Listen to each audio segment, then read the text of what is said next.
We just got back from Dublin, and we need a name for the show, because we have Selling Somerset for Somerset, but we haven't got one for Dublin yet. Let's go to Dublin. We couldn't possibly beat Let's Go to Dublin. Ditch. You look really well.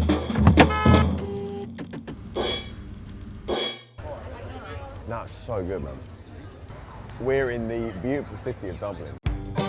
We're here to do a few book events, but in the gaps, me and Rollo are going to go find some of the best pubs, the best food, and the best bloody pint of Guinness in town. You could sit here forever, really. We're going to meet up with Marcus. Welcome to Dublin, man. Cheers. We're going to spend some time with Cassie Stokes. We're going to go find out what Dublin's about. Delicious. Absolutely stunning. Right now, we're at Bambino. It's a slice shop, and it's busy as hell. And it's absolutely delicious. So we're going to go and cook. We're doing a dinner at Note. It's going to be really, really lovely. Hello. Where are we? We are at Note. Because I used to work with this guy, Benny Boy, in London about 4 years ago. Yeah, 4 years ago, we worked at a restaurant together in Notting Hill. It's called Orasay. I came here to eat last time I was in Dublin, and the cooking's fantastic. It's smart, but it's quite casual cooking, but it's very, very, very sharp. So it felt like it made sense, and Ben and I've cooked together before. We're looking for an opportunity to do it again. So here we are. Recipes from the book or inspired by the book. We have got some snacks. We've got a fried oyster with creme fraiche ranch and caviar. We've got this, which is a lovely potato bread with some raw beef on top. Shallots and a beef fat salad cream, which is stuck in the bottle. Making a mayonnaise, but you make it with beef fat and then you finish it. We've got lots of lemon juice, lots of mustard. Creme fraiche. So doing a little bowl of pasta, which is a nice lamb bone broth and a lamb stuffed capella, like a tiny, tiny little stuffed pasta. And we've got kohlrabi salad, mackerel with pumpkin and a kind of smoky red curry disc. A steamed hake, cuttlefish, potato salad, and to finish a donut with blackberry and almond.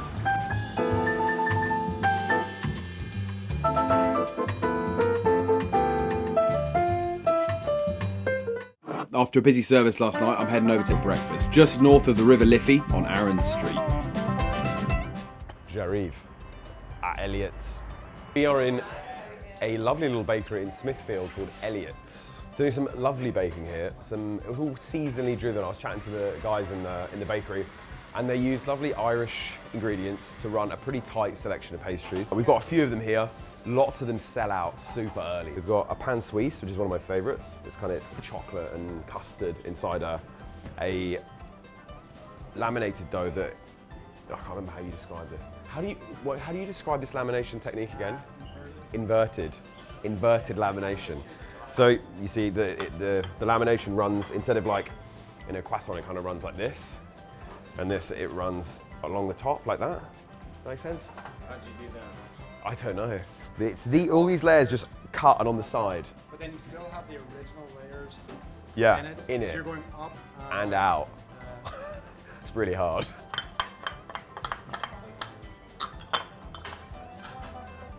Very, very light. It's baked nicely because it's nice and dark. Sometimes you get a brioche bun they're too blonde. They don't bake them dark enough. But you see there's lots of lovely colour on it, which means flavour. It's got mortadella in it, which is always delicious. Lovely little sandwich. They have a ham bon beurre in the counter as well that looks unbelievably good. Oh, it's like so light. And it's kind of sticky. There's honey coming out of it, plenty of sea salt. Oof. That's a good croissant. Wow. Yum. It's like a different sweet a different kind of sugar than you expect with a croissant. It's nice, has that round kind of depth to it, and there's lots of salt on it. Sweet salt, it's good. Pan suisse, I'm just gonna bite into this one. Oh yeah. See in there, custard, chocolate, crispy pastry. Oh yeah, Basque cheesecake. Done so many places in the world, and you try them and there's a broad spectrum of quality, and I think this is gonna be a very, very good one.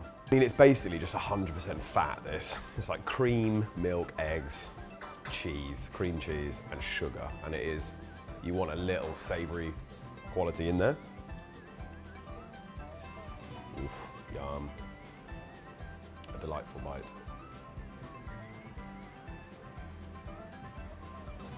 Confirmed. Delicious. That's very nice. Oof. All delicious. This is the honey sea salt one is fucking amazing. Yeah, really, really good. Yeah. Yum. Come to Elliot's. And this coffee is fucking class as well. Home runs. That's breakfast sorted. Now we're going to go and meet the queen of pubs herself, Cassie Stokes. I don't think there's a single person on planet Earth who knows more about Irish pubs. Hello. Hi. How are you? How are you? Very well. I'm very well. I'm excited to be here. Welcome to Dublin. We're going to do a little pub tour of some of my favourite places. Yeah. So obviously we've got amazing Irish pubs Yeah. because we're in Ireland. Every pub in Ireland is Irish. And we're going to start here with one of my favourite ones. So this is the Gravediggers. It has to be one of the most famous pubs, Yeah. I think, in the world. We're going to have some paddle as well, yeah? Yeah, let's do it. Cheers, guys. Cheers. Cheers. So Ben, this is Kieran Kavanagh, the owner of this place and the head chef. We're sat here in the snug, and it's rare, or it's so rare that you see a pub with this kind of like patina. And isn't the roof, you told me that before, Yeah, that's nicotine. the colour? Isn't that crazy? And I have to ask about the name. Yeah, well, it's only a nickname since the 1980s. So Yeah. when we were kids, it was Josie's. Yeah. And Josephine McKenna Kavanagh, Reese pictures on the wall over there. Yeah, so my dad opened up Unker and my mum, they worked 7 days a week. And the older people started coming in and they saw some of the Gravediggers drinking here. Yeah. Because the Gravediggers' houses were just up the road beside the cemetery. The main gate is selling it. So they'd come in, and that's when they kind of nicknamed the Gravediggers. And we put a sign up in 2012 which says the Gravediggers. Yeah. Proprietor Eugene Kavanagh, but that's the only time it's been officially called, you know. And a lot of pubs in Dublin have nicknames but don't have it actually written on the wall. The reason I chose this pub is because I think it's one of the most authentic Irish experiences that you'll get. Well, definitely in Dublin, but like all over Ireland. And you can see from here on here, he actually cares.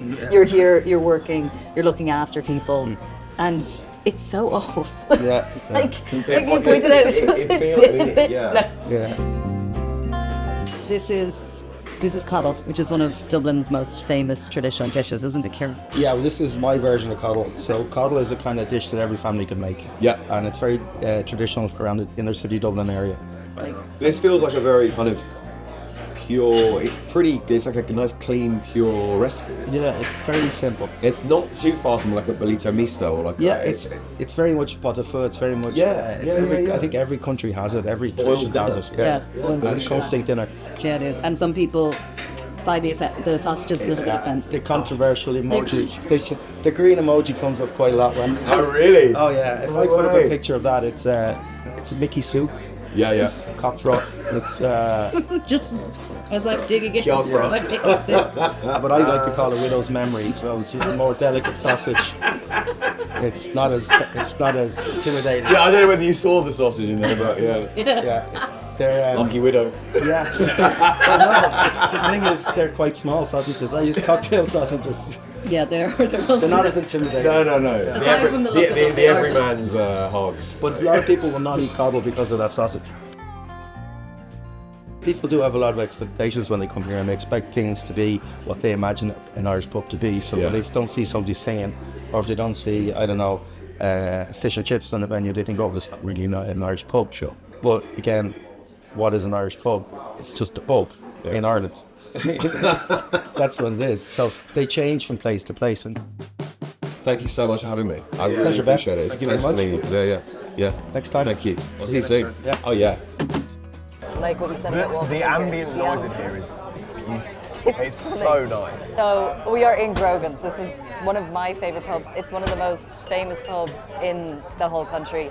I always say if you're arriving in Dublin, stop in here, have your first pint in here. No matter what time of day, it's always going to be busy, but I would suggest coming here on like a Tuesday afternoon, just when it opens. You can sit in here, you can read a book, you'll always see a mix of things going on, groups of people or people sitting on their own, just like getting a bit of work done. And well, it is just one of my favourite ones because it's right in the centre, and you probably would never just come here for one. You'll end up seeing people you know again. You'll get locals here. So when I come here, I'll always see someone I know, end up having another drink. It's kind of a place where you don't know where the day is going to take you. In a great way. And then you can get a toasty as well. Okay, so a toasty. Which you know I what think- a toasty is? This is kind of what this pub's. Well, I know that when I always ask people where should I go in Dublin, they go to Grogan's, get a toasty. Okay, so a It's like they toasty. come as a package. An Irish toasty is basically just a grilled cheese sandwich. It's just toasted bread with cheese and ham. You can add tomatoes and onions if you want. Yeah. It's a very basic thing, but for some reason we just absolutely love them. You put some mustard on it if you want. And yeah, I don't really know what else to say. It's simple. It's dead simple. It's, Yeah. it's almost too simple. No, it's But perfect. you can't come to Dublin without getting a good toasty in Grogan's. And the mustard is essential. So you've got Coleman's mustard, which is essential. Pint of Guinness and a toasty. Pint of Guinness and a toasty. And Can't you know beat what? that. There's something amazing about when it's raining outside and you sit outside under the awning and have a toasty and a pint of Guinness and just watch the Watch rain. the world go by. I would call it like a city pub. Yeah. You know? I don't really know anything like it. I think this is the only one like this of its kind. And that isn't planning on changing. I think there was probably a lot of pubs like this a few years ago that have redone them and made them a little bit more modern, and I'm like, please don't ever change this place. It's perfect. You could sit here forever, really.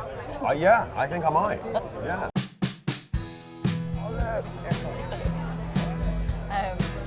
Yeah. So this is, I feel like I keep saying these are the most famous pubs I mean, in this- Ireland, this but is like it. this Yeah, is yeah, definitely yeah. it. All day long you'll see people taking photos outside the front. It's the Temple Bar pub.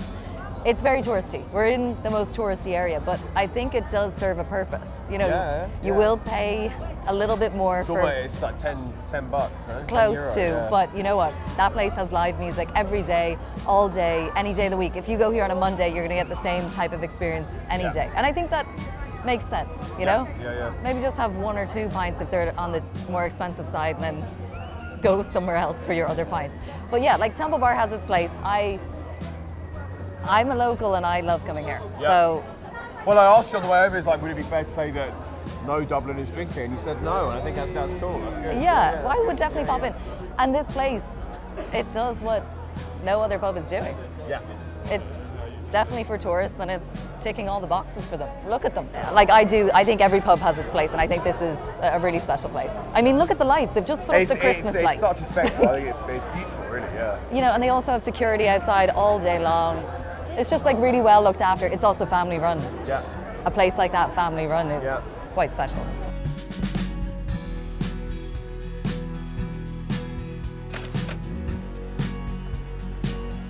This is the Palace Bar. So this is one of those original Victorian pubs. You have the entrance, you have a tiny snug in there, you have an entrance from the road into the snug. Yeah. And then you can kind of see with the layout, the mahogany.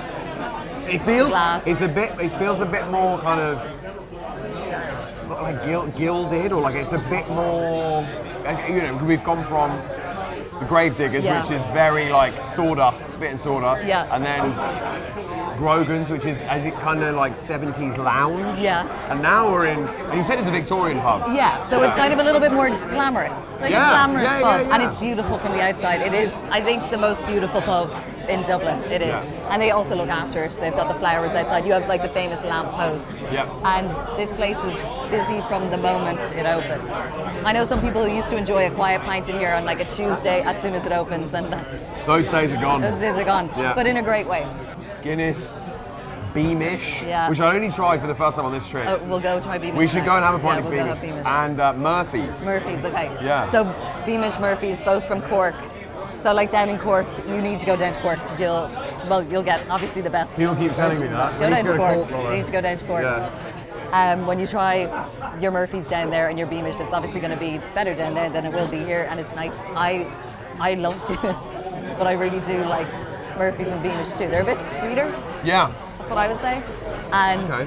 yeah, so well, like I actually think McNeill's, the pub I'm going to bring you to next. They're one of few in all of Dublin that does a Beamish. So maybe hopefully it'll be good. And, you know, it's good. Like it sticks to the glass. You haven't drank it fast. It's like a perfect pint of Guinness. What it is? It sticks to the glass. It sticks to the glass. Now, if Yeah. you drink a pint fast, you'll see it, Flies but down. it will stick to the glass. But like when it sticks like that, you know that it's a really good pint of Guinness. And Shit, the I never glass is heard that perfect. before. Yeah, that's excellent. And you can also see the different. It's Well, almost you like can looking see at where a you tree. pause. You can just They're like little fingerprints. It's like exactly. Yeah. It's like looking at a tree.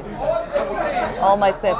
Rooted in literature. Good Yeah. readers, good writers here. Well, yeah, and a lot of pubs would be famous for a lot of the writers coming in. Like that's where they'd have their drinks.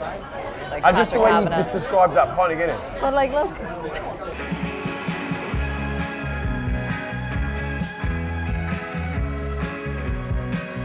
This is McNeill's on Capel Street, and I think what I love about this spot is that it's like a country pub in the middle of the city. Like it's tiny. It's so really skinny. tiny. It goes way back.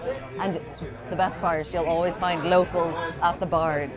The guys who are chatting to here the are pretty boys, much yeah. here. Yeah, yeah. You'll be chatting to them. They're here pretty much every day. So you'll get a nice mix of, well, you walk in, you can't be sensitive when you walk in here. Yeah. That's what they always say. Don't be Well, sensitive when you walk in they here. bit Rollo's head off straight away. You'll get a bit of banter from the barmen, the locals, and they also usually have the fire lit. It's like a quaint little spot in the hustle and bustle of the city, and it's one of my favourite spots to go to. Yeah. I feel like every pub I brought you to they have locals that will come here almost every day, or regulars. And that's why those ones are so special. That's why those ones are doing so well, and that's why they'll always stand out to me. And that's why I'll always bring people to those places, because I'm like, you'll always have your locals. But it's a broad church. We've been to 4 places, Yeah. and just 4 in a city with hundreds and hundreds of great pubs. Yeah. We've been to 4, and each has its own character, its own kind of juice, and they've all been fantastic. They've been interesting. Yeah. They've been interesting and fun, and now we finally get to try a Beamish. Now I'm in a Beamish. Cheers. Cheers. Thanks, bud.